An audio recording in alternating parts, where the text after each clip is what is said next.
In this video we will outline our project for embedded systems, a floating electromagnetic lamp. We drew inspiration from superconductor levitation and lava lamps, and we thought it would be pretty fun to use electromagnetism to cause something to float. Our goal had two parts. Part 1 was to float an object at a fixed height with a simple feedback mechanism, and if we had time we would do part 2 to adjust the height of the levitation as we wanted with an advanced feedback mechanism. Our parts and equipment are shown here. For the design of our prototype, we got two versions. The Type 1 design is using a permanent magnet and an electromagnet to balance the floating object. There is a small permanent magnet inside the floating thing. As you can see, the gravity of the floating object will be cancelled out by the repelling force of the electromagnet. And the attraction of the big magnet will balance the object, just like some string pulling a hot air balloon. Since we found that it will be very hard to calibrate the height and make it stable, we changed it to the Type 2 design. Instead of using repulsion to make the object float, we attract it from the top. We are using two electromagnets in series to generate a stronger magnetic force in here. Moreover, we place an ultrasonic sensor at the bottom to detect the height of the floating object. The reading of the sensor will output to the Arduino board, and the current flowing through the coil will be adjusted by the program.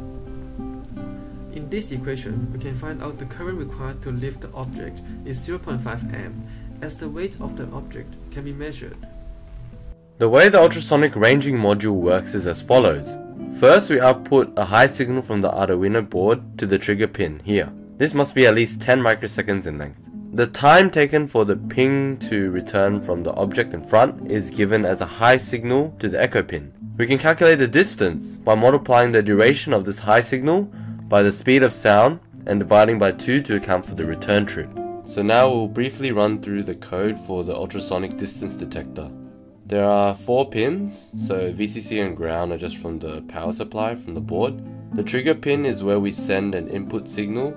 This starts transmitting, and the echo pin receives the bounce back signal, and from there we use the formula to calculate how far away the object is. So the controlling code for our coil better be described on the schematic graph. Here is our schematic graph. It's symmetric. So on the left hand side we can see the BJT here and a MOSFET. Because we found out that the turn-on voltage of our MOSFET should be higher than 6 volt, which is not included in our Arduino board. So we use the NPM to control the 12 volt source supply. If our pin is at low voltage, the BJT will be off and the 12 will turn on our MOSFET, which will turn on our coil. If the pin is at high mode, the BJT will be turned on and the voltage will cross the whole BJT. So the MOSFET will be off and our coil will be off. For testing the ultrasonic sensor and electromagnets, we tried different color, types, and shapes of the object to find out what is the best material for detecting the distance. We also keep measuring the voltage across the coil to inspect is the feedback from the sensor working or not. Here is the testing video. As you can see, when the object goes away from the ultrasonic sensor, the output reading is high. It's around 10, and the electromagnet is turned off. However, when the object falls to a certain level, the electromagnet will be turned on to attract the object back to the desired position. In the previous video, we are using a wooden stick to restrict the horizontal movement of the object. Some friction in between will contribute as a buffer. We had a very basic feedback system. However, this chart shows the control flow we should use to improve our feedback. The next video shows the levitation.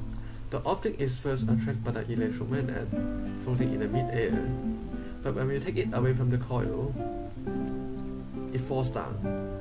This shows the existence of magnetic force for lifting the object.